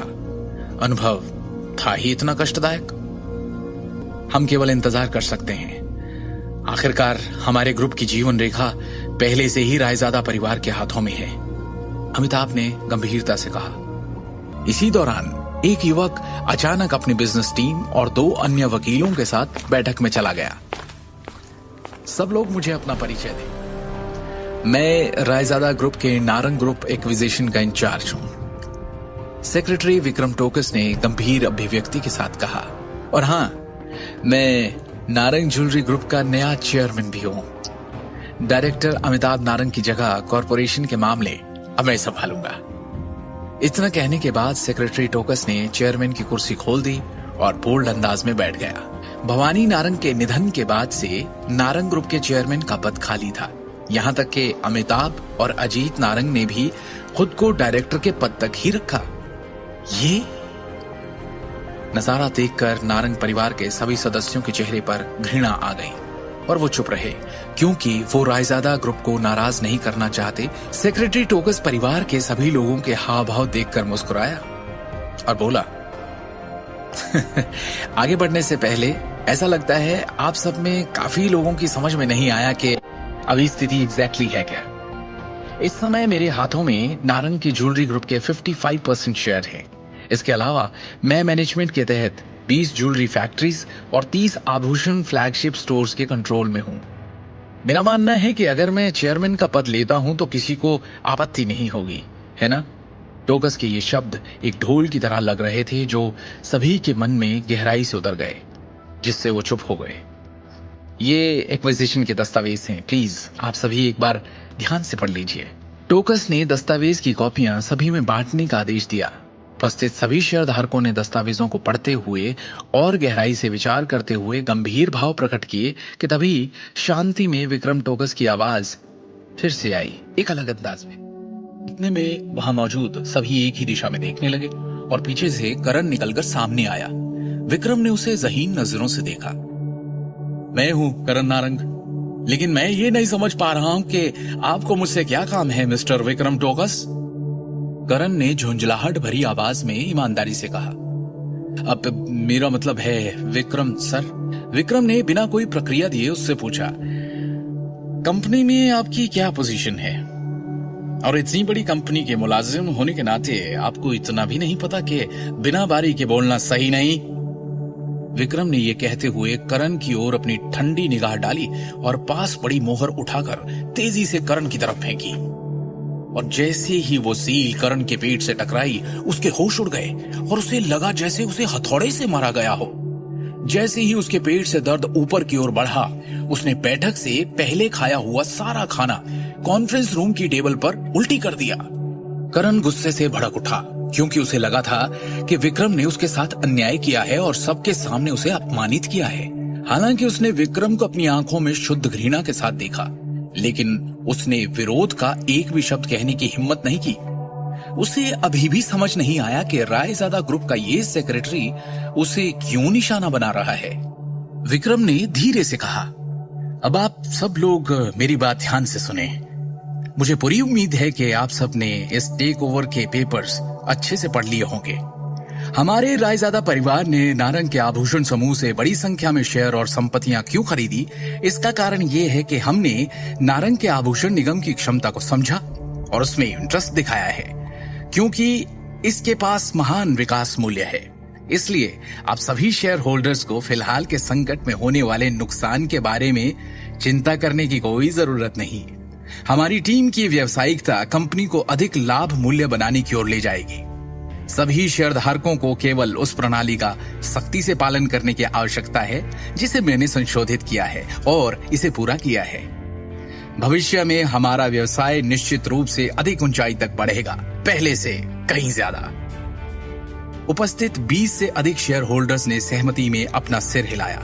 उनमें से हर एक के दिल में अपनी अपनी योजनाएं थी। उन सभी ने रायजादा ग्रुप के टेक ओवर पेपर्स और स्कीम को ध्यान से पढ़ा था। ऐसा लग रहा था कि दिल्ली के रायजादा समूह का नारंग के आभूषण समूह को एक बार में खत्म करने का कोई इरादा नहीं था। उनके जैसे छोटे शेयर होल्डर्स पर सभी योजनाओं और अनुबंधों का कोई प्रभाव नहीं पड़ेगा। इस प्रकार वो अभी भी पहले की तरह प्रॉफिट में शेयर्स का आनंद ले सकते हैं। इसके अलावा इस योजना ने उन्हें परोक्ष रूप से रायजादा ग्रुप का हिस्सा भी बना दिया, जो अपने आप में बहुत बड़ी बात थी। वो ये भी देख सकते थे कि हालिया संकट स्पष्ट रूप से अजीत नारंग और करण नारंग की तरफ इशारा कर रहा था और उन्हीं पर लक्षित था। और इसका नतीजा ये होगा कि इन दोनों कार्यकारी निदेशकों को जबरदस्त नुकसान हुआ था। उन्होंने न केवल महत्वपूर्ण मामलों में बोलने का अधिकार खो दिया, बल्कि उनकी संपत्तियों और शेयरों की संख्या को भी भारी झटका लगा। वो अब तक सारी प्रेरणा और आशा खो चुके होंगे। हालांकि एक व्यक्ति जिसे सबसे बड़ी हार का सामना करना पड़ा वो था नारंग परिवार का तीसरा भाई, अमिताभ नारंग। उन्होंने न केवल डायरेक्टर्स बोर्ड का सारा नियंत्रण खो दिया, बल्कि उनकी प्रतिष्ठा भी चरमरा गई थी। आज की घटना निश्चित रूप से दिल्ली शहर के पूरे व्यापारिक उद्योग में फैल जाएगी और उसे हंसी का पात्र बना देगी। ऐसा लगता है कि उसके लिए फिर से अपनी प्रतिष्ठा हासिल करना बेहद मुश्किल होगा। हालांकि अजीत नारंग और अमिताभ नारंग ने शुरू में बदसूरत भाव प्रकट किए, मजबूरी में सिर्फ एक मुस्कान दी और विक्रम की सराहना की और उसे बधाई देने के अलावा वो दोनों और कर भी क्या सकते थे। इस किस्से के करीब 6 घंटे बाद रात में हम जाते हैं एक 5 स्टार होटल के एक आलीशान से लग्जरी सूट में। उस कमरे का दरवाजा खुला और उसमें से विक्रम टोकस अंदर आया। उसकी चाल में नारंग के सामने वाला रोब नहीं बल्कि एक नरमी है। उसने अंदर आते ही झुककर नमस्ते कहा और धीरे से चाय की मेज के सामने सम्मान पूर्वक खड़ा हो गया, जैसे कि किसी व्यवस्था की प्रतीक्षा कर रहा हो। उसके सामने सोफे पर कोई बैठा है जिसने हाँ में सिर हिलाया और विक्रम ने अपना लैपटॉप खोलकर उस इंसान के सामने रख दिया। लैपटॉप रखते हुए उसने कहा, काम हो गया। चाय की मेज पर रखे लैपटॉप पर एक वीडियो चलने लगा जो उसी दिन नारंग समूह की कंपनी की इमारत में हुई बैठक में जो कुछ हुआ था वही सब दिखा रहा था। विक्रम ने सामने बैठे शख्स को देखा। अच्छा किया। सामने बैठे शिवम ने बैठक की रिकॉर्डिंग को देखते हुए विक्रम टोकस की क्षमताओं की प्रशंसा की। थैंक यू डायरेक्टर शिवम, आपकी सेवा करना मेरा कर्तव्य है। विक्रम ने विनम्र स्वर में कहा, आपकी आवश्यकताओं के अनुसार व्यवस्थित की गई अधिग्रहण योजना सुचारू रूप से शुरू हो गई है। वर्तमान में अमिताभ को गहरा धक्का लगा है। अभी भी बहुत सारे व्यापारिक दुश्मन अपनी चाल चलने के लिए सही समय की प्रतीक्षा कर रहे हैं, विक्रम ने सूचना दी। हालांकि चूंकि अमिताभ और शहर के सिंघानिया परिवार का एक दूसरे के साथ एक मजबूत रिश्ता है, इसलिए सिंघानिया परिवार ने उनकी मदद के लिए हाथ बढ़ाया है और उसे कुछ फंड ट्रांसफर किए हैं, जिससे अमिताभ अपनी वर्तमान स्थिति को स्थिर करने में कामयाब हुआ है। इस मामले में क्या हमें उन पर एक बार फिर हमला करना चाहिए और एक ही बार में दोनों परिवारों को नष्ट कर देना चाहिए? इसकी कोई जरूरत नहीं है, शिवम ने शांति से कहा। वैसे आपको अखिल नारंग के गहने कारखाने के मामले पर अतिरिक्त ध्यान देना होगा। शिवम ने पहले से कुछ सोचा हुआ था, जिसे याद करते हुए उसने कहा, सब कुछ सामान्य प्रक्रिया के अनुसार संभाला जाएगा। कारखाने के निदेशक अखिल नारंग को नारंग समूह की औद्योगिक श्रृंखला के अन्य छोटे शेयर होल्डर्स के जितने ही प्रॉफिट देना सुनिश्चित करें। शिवम ने नारंग के आभूषण समूह को खरीदने के लिए विक्रम के लिए उद्देश्यपूर्ण व्यवस्था की थी, जिसमें स्वाभाविक रूप से अमिताभ के परिवार के तहत संपत्ति और उसके ससुर के गहने कारखाने के ऋण शामिल थे। साथ ही उसने विक्रम के लिए सभी कारखानों को नारंग समूह के नाम से व्यवस्थित करने और उन सभी को समान प्रॉफिट देने की व्यवस्था की। इस तरह उसके ससुर की ज्वेलरी फैक्ट्री को नारंग समूह की औद्योगिक श्रृंखला में वापस आने का अवसर मिलेगा। ये बहुत अचानक या स्पष्ट नहीं होगा कि पर्दे के पीछे से कुछ तार खींचे जा रहे थे। कल जब आप नारंग एम्पायर जाएंगे तो एक न्यूज बुलेटिन जारी करने के लिए निदेशक मंडल के नाम का उपयोग करें, जिसमें साफ हो कि कंपनी कई रचनात्मक ज्वेलरी डिजाइनर्स और एक मुख्य डिजाइनर अधिकारी की भर्ती करने वाली है। यस सर, विक्रम ने उत्तर दिया। ठीक है, अभी आप जा सकते हैं और हाँ, आगे की हर खबर मुझे रिपोर्ट करें, शिवम ने स्पष्ट रूप से कहा। अगले दिन छतरपुर जिला दृष्टि का घर। कंपनी के लोगों ने घर को फिर से सजाया और परिवार आखिरकार फिर से अंदर आ सका। शिवम ने सबके लिए खाना बनाया, जिसे पूरे परिवार ने मजे लेकर खाया। ऐसा लगता है कि इस बार हमें स्वयं देवताओं ने आशीर्वाद दिया है। हर चीज का कितना संतोषजनक अंत है। भाई साहब के अपने बेटे के साथ गिरने के बाद पिछले वर्षों में उनके द्वारा बनाए गए दुश्मनों ने उन्हें लात मारने का अवसर ले ही लिया। सिम्मी ने बड़े संतोष के साथ कहा, मुझे नहीं पता कि इन सब के पीछे किसका हाथ है, लेकिन हाँ, एक बार मैं खुद मिलकर उसे व्यक्तिगत रूप से धन्यवाद देना चाहती हूँ। अपने चेहरे पर एक उज्जवल मुस्कान के साथ अखिल ने कहा, भाई साहब का परिवार बहुत निर्दयी है। उद्योग में लगातार दुश्मन बनाने के बाद ऐसा लगता है कि उन्होंने इस बार अनजाने में कोई बड़ी गलती कर दी है, जिसके कारण ये सब हुआ। वो इसी के लायक है जो उन्हें मिला, सिमी ने अहंकार से फूलते हुए कहा। इस बार नए अध्यक्ष ने हमारे आभूषण कारखाने को कंपनी की औद्योगिक श्रृंखला में शामिल कर दिया है, जिससे हमें भविष्य में शेयर और प्रॉफिट दोनों मिलेंगे।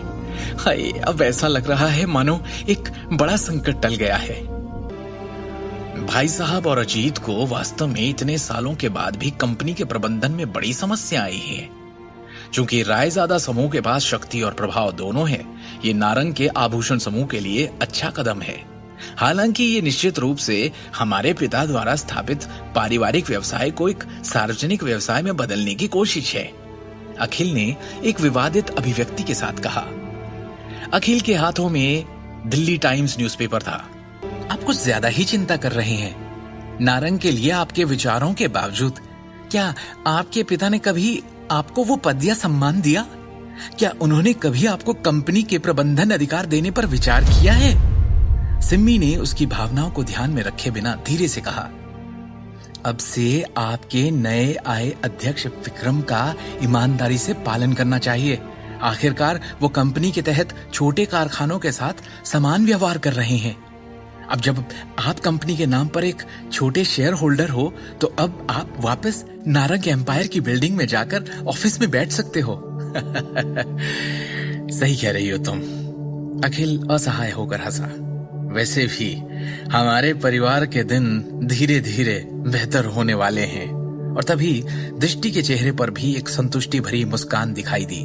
अब उसके चेहरे पर पहले की तरह थकान नहीं दिख रही थी और आखिरकार परिवार में माहौल काफी अच्छा था। दृष्टि, मैंने समाचार देखा जिसमें कहा गया था कि कैसे नए आए अध्यक्ष विक्रम टोकस नए और यंग लोगों को मौका देना चाहते हैं, आगे बढ़ाना चाहते हैं और बड़े पैमाने पर ज्वेलरी डिजाइनर्स हायर करने वाले हैं। और तुम तो उसमें एक्सपर्ट हो, तो तुम क्यों नहीं इस बारे में सोचती? जो गहने तुमने डिजाइन किए हैं उन्हें लेकर जाना चाहिए। शिवम ने लापरवाही से एक अखबार को पकड़े हुए कहा। तुम तो दिन भर छोले कुलचे भेजते फिरते हो, तो तुम्हें गहनों के बारे में या इस बिजनेस के बारे में कैसे पता? सिमी ने शकी अंदाज में पूछा। दृष्टि को इस मामले में तुमसे मार्गदर्शन की कोई आवश्यकता नहीं। शिवम ने बस एक अजीब सी मुस्कान दिखाई और जवाब में ज्यादा कुछ नहीं कहा। वो जानता था कि उसकी पत्नी दृष्टि ने अपने कॉलेज के दिनों के दौरान गहनों और जेड डिजाइन में महारत हासिल की थी। अपनी पारिवारिक पृष्ठभूमि के अलावा वो उस स्पेशल करियर को लेकर भी बहुत ही भावुक थी। आखिरकार उसने दृष्टि को अपने कमरे में गहनों के डिजाइन तैयार करने से पहले अनगिनत बार स्क्रैप पेपर की गेंदों के टुकड़े टुकड़े करते देखा था। शिवम को हमेशा से यही लगा कि दृष्टि ने हमेशा एक प्रसिद्ध ज्वेलरी डिजाइनर बनने का सपना देखा था, जो आगे चलकर इंटरनेशनल गहने बनाए। हालांकि दृष्टि उसकी फैमिली के नारंग के आभूषण समूह में केवल एक साधारण कर्मचारी थी।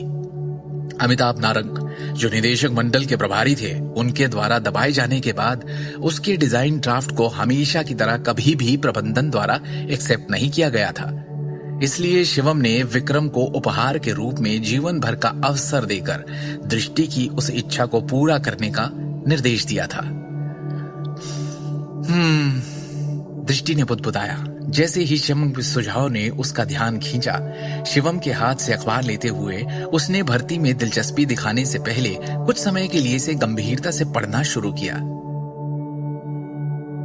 शिवम का सुझाव बुरा नहीं है, मैं एक बार जरूर तय करना चाहूंगी, दृष्टि ने कहा। Jewellery design. लंबे समय तक इस क्षेत्र में अध्ययन करने के बाद हमारी बेटी पहले से ही एक विश्व स्तरीय ज्वेलरी डिजाइनर बन जाती, अगर उसे कंपनी में इतने सालों से बहिष्कृत नहीं किया गया होता। सिमी ने गर्व से कहा, बेटा तुझे जो करना है कर, मेरा आशीर्वाद तेरे साथ है।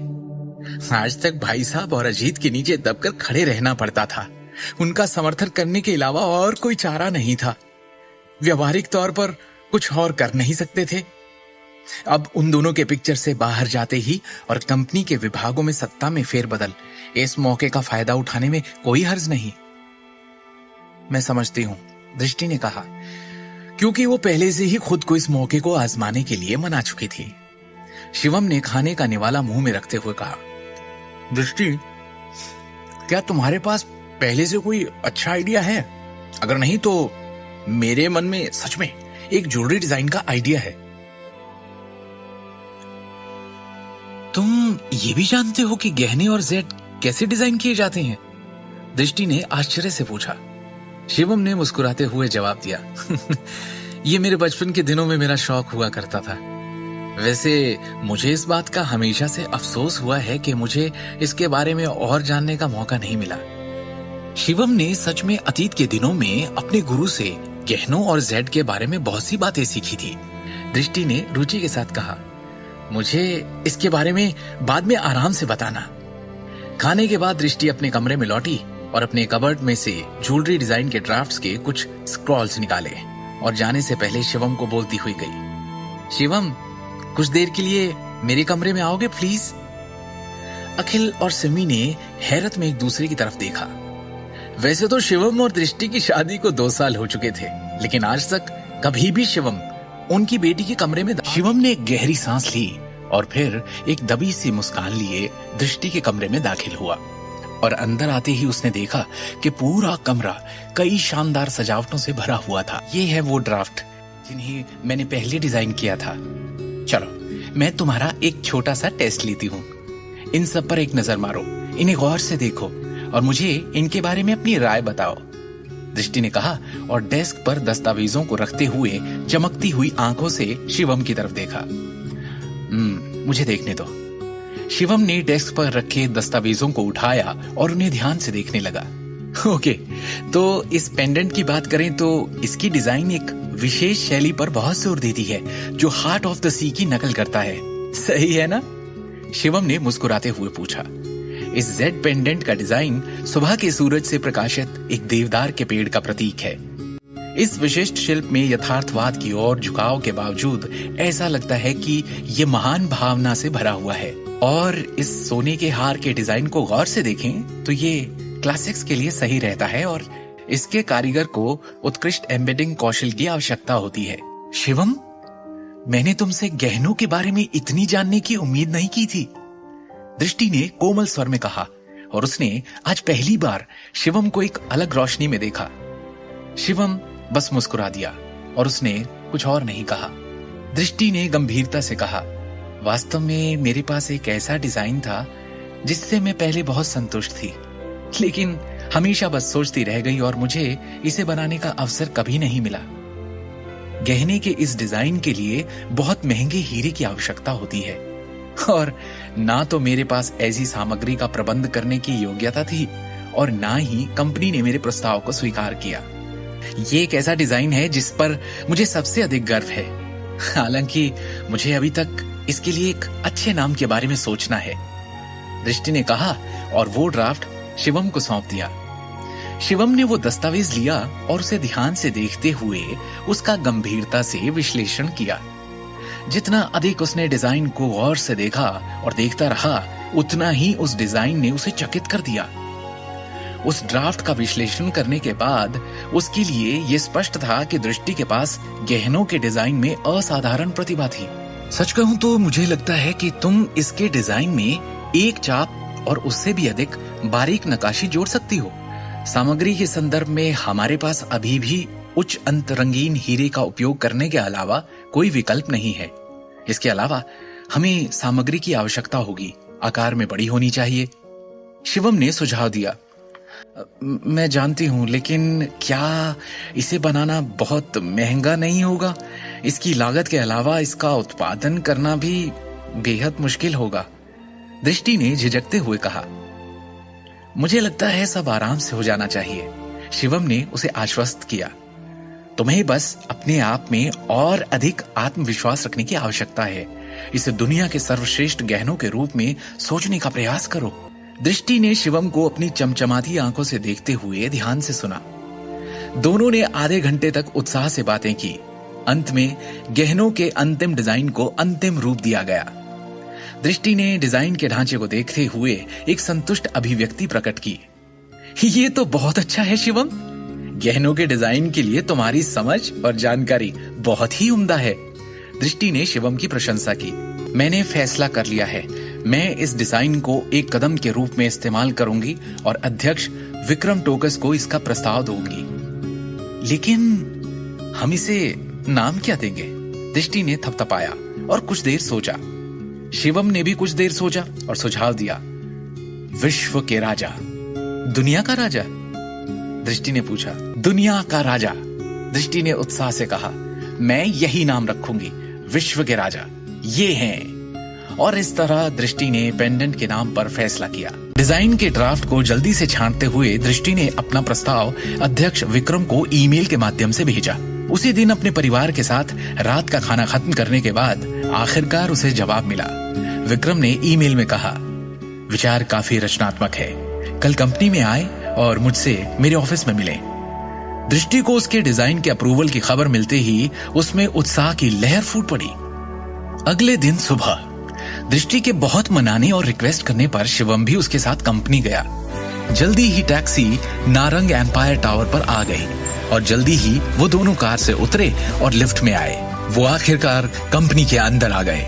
जैसे ही वो दोनों कार्यालय की इमारत में गए, उन्हें अचानक उपस्थित सभी लोगों की अजीब निगाहें देखने को मिली। दृष्टि, तुम तो मार्केटिंग डिपार्टमेंट में हो ना? तुम्हें यहाँ आने की अनुमति किसने दी? ये कंपनी के मैनेजमेंट विभाग का कार्यालय है। क्या तुम कंपनी में अपनी वर्तमान स्थिति से अवगत नहीं हो?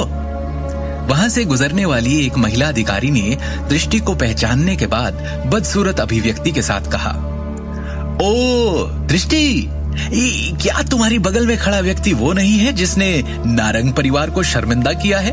वो कुख्यात निकम्मा दामाद शिवम है ना? नारंग परिवार के एक वरिष्ठ अधिकारी जो एक कार्यालय की कुर्सी पर बैठे थे ने देखा और एक चंचल अभिव्यक्ति के साथ कहा, मुझे याद है कि कैसे तान्या ने उसे चेतावनी दी थी कि वो फिर कभी उसके सामने ना आए। फिर भी तुम उसे कंपनी बिल्डिंग में लाने की हिम्मत कर बैठी। इसका आप में से किसी को भी कोई लेना देना नहीं है, दृष्टि ने बिना कोई रिएक्शन दिए कहा, क्योंकि इस वक्त वो इन गाली गलौच वाले लोगों की परवाह नहीं कर सकती थी। बिना किसी हिचकिचाहट के वो हाथों में ड्राफ्ट लेकर अध्यक्ष के कार्यालय की ओर चल पड़ी। रुको! इस समय कार्यालय की दूसरी ओर से एक परिचित लेकिन शक्तिशाली आवाज सुनाई दी। आवाज की दिशा से एक शानदार हल्के बैंगनी रंग की पोशाक और अन्य महंगे गहने पहने एक महिला धीरे धीरे उनके पास चलते हुए आई। जैसे ही दृष्टि ने अपनी निगाह उस महिला की ओर घुमाई जो चल रही थी, उसने अपना गुस्सा प्रकट किया, लेकिन थोड़ा नर्वस भी महसूस कर रही थी। आखिरकार चलने वाली परिचित महिला नारंग परिवार की ही तान्या नारंग थी। तान्या आज की तारीख में नारंग के आभूषण समूह में डिजाइन विभाग की डिप्टी डायरेक्टर थी। साथ ही वो कंपनी की चीफ ज्वेलरी डिजाइनर भी थी। इसके अलावा वो कार्यकारी निदेशक अमिताभ नारंग की बेटी और करण की बहन भी थी, जिन्होंने स्वाभाविक रूप से उसे कंपनी में एक महत्वपूर्ण पोस्ट देकर रखी हुई थी। तान्या, कैसी हो? दृष्टि ने थोड़ा असहज महसूस करते हुए उसका अभिवादन किया। Please stop it. तान्या ने उसे हाथ दिखाकर चुप करा दिया और उसके बगल में खड़े शिवम को गुस्से से देखा। तुम अब भी मेरे सामने आने की हिम्मत करते हो? हाँ? थोड़ी भी शर्म नहीं है तुम्हारे अंदर? Tanya, I am sorry. Shivam और मैं आज यहाँ कुछ काम करने के लिए आए हैं, हम जल्द ही जाने वाले हैं, दृष्टि ने घबराकर कहा। दृष्टि को नर्वस देख शिवम ने कहा, दृष्टि, तुम्हें इससे माफी मांगने की कोई जरूरत नहीं है। तुमने कुछ भी गलत नहीं किया है। तुम्हें क्या लगता है, कौन हो तुम? मेरे सामने कुछ भी बोलने की हिम्मत कैसे हुई तुम्हारी? तान्या नारंग ने गर्व से अपना सिर उठाया और शिवम को तिरस्कार से देखा। तुम्हारा और मेरा हिसाब अभी तक पूरा नहीं हुआ है, समझे? और मुझे ताव दिखा रहे हो? दृष्टि कुछ कहने को हुई, जिससे पहले ही तान्या फिर बोल पड़ी। देखो, अब मैं क्या करती हूँ, जिस भी काम से तुम दोनों यहाँ आए हो उसे पूरा नहीं होने दूंगी मैं, समझे? अब देखो। तान्या की बात से दृष्टि थोड़ा घबरा गई, लेकिन शिवम ने शांति से कहा, मैंने तुम्हारी शादी में पहले ही माफी मांग ली थी, जबकि वहां मेरी कोई गलती भी नहीं थी। हिम्मत तो देखो शिवम, क्या तुम भूल गए हो जो मैंने तुमसे कहा था? बगल से अचानक एक गहरी आवाज आई। इस समय दर्श सिंघानिया चलते हुए आया और उसने शिवम और दृष्टि को घृणा के भाव से देखा। फिर उसने एक उच्च और शक्तिशाली रवैये के साथ उपहास किया। क्या तुमने सोचा था कि तुम केवल एक माफी के साथ निपट जाओगे? क्या तुम इन पिछले कुछ दिनों के बाद अपना सरनेम भूल गए हो? क्या तुमने वास्तव में सोचा था कि मैं तुम्हारी घटिया गहनों के कारखानों को बंद नहीं करूंगा? दर्श ने नारंग के ज्वेलरी ग्रुप में बड़ी रकम का निवेश किया था। निदेशक मंडल के सदस्यों में वो भी कार्यकारी अधिकारियों में से एक बन गया था। इसके अलावा वो दिल्ली शहर के द सिंघानिया फैमिली में शीर्ष परिवार का सबसे बड़ा बेटा था। तान्या ने अचानक दृष्टि के हाथ में ड्राफ्ट वाले बैग को देखा और तिरस्कार के साथ कहा, तुम यहाँ उस भर्ती नोटिस के लिए तो नहीं आई हो जिसे चेयरमैन टोकस ने जारी किया था, है ना? क्या तुम सच में अपने गहने डिजाइन आइडियाज में निवेश करने के लिए यहाँ हो? बहुत अच्छा मजाक है। अपने हुनर की कमी के बावजूद तुम अभी भी एक ज्वेलरी डिजाइनर बनने की कोशिश कर रही हो। पिछले कुछ सालों में तुमने कितने ज्वेलरी डिजाइन तैयार किए हैं? मैंने उन सभी को देखा है, वो सभी कूड़ा करकट हैं। तुम्हारा वर्तमान स्तर तुम जीवन भर भी कोशिश कर लो तो इसमें इन्वेस्ट करने की सोच भी नहीं सकती। तान्या ने व्यंग्य से उपहास किया। दृष्टि, मेरी कंपनी के डिजाइन विभाग के उपनिदेशक और मुख्य ज्वेलरी डिजाइनर के रूप में मैं आधिकारिक तौर पर तुम्हें इस इमारत को अभी इसी वक्त छोड़ने का ऑर्डर देती हूँ। तान्या ने अहंकार में कहा, तुम्हारा डिजाइन आइडिया रिजेक्ट कर दिया गया है। तान्या, तुम, मेरी बात तुम ही थी जिसने मेरे पिछले सभी ड्राफ्ट्स को रिजेक्ट कर दिया था? दृष्टि ने घटनाओं के मोड़ के बारे में पूरी तरह से अविश्वास में पूछा। क्या हुआ? क्या तुम अभी भी आश्वस्त नहीं हो? तान्या ने उपहास किया और गर्व से दृष्टि की तरफ देखा।